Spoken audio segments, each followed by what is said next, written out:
Hello అందరికీ, అందరూ బాగున్నారా? నేను కూడా బాగున్నానండి. మీరందరూ కూడా బాగుండాలని నేను కోరుకుంటున్నాను. ఈరోజు నేను బీరకాయ పప్పు చేశానండి. మీకు నచ్చితే రెసిపీ మీరు కూడా ట్రై చేయండి. చాలా సింపుల్గా చేయొచ్చు, సూపర్ టేస్ట్గా ఉంటుంది. 2 కప్పుల వరకు కందిపప్పు తీసుకుని నీట్గా కడిగేసుకున్న తర్వాత బీరకాయ కట్ చేసుకుని టమాటోలు, ఆనియన్, పచ్చిమిరపకాయలు ఈ విధంగా కట్ చేసి వేసేసుకుందాం. కొంచెం అంత చింతపండు కూడా యాడ్ చేసుకోండి. పసుపు మీ స్పైసీనెస్కి తగినట్లుగా కారం యాడ్ చేసుకోండి. కొంచెం ఆయిల్, 2 రెమ్మల కరివేపాకు కూడా వేసుకుంటే టేస్ట్గా ఉంటుంది. తగినన్ని వాటర్ పోసుకోండి. ఏమండి, నేను ఒక విషయం చెప్పడం మర్చిపోయాను.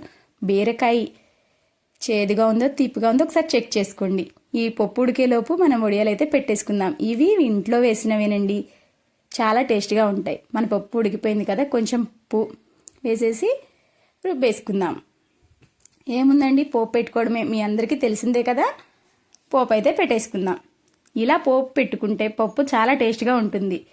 చాలా థ్యాంక్స్ అండి, నన్ను సపోర్ట్ చేస్తున్న మీ అందరికీ కూడా, నాకు సబ్స్క్రైబ్ చేసిన ప్రతి ఒక్కరికి చాలా అంటే చాలా థ్యాంక్స్.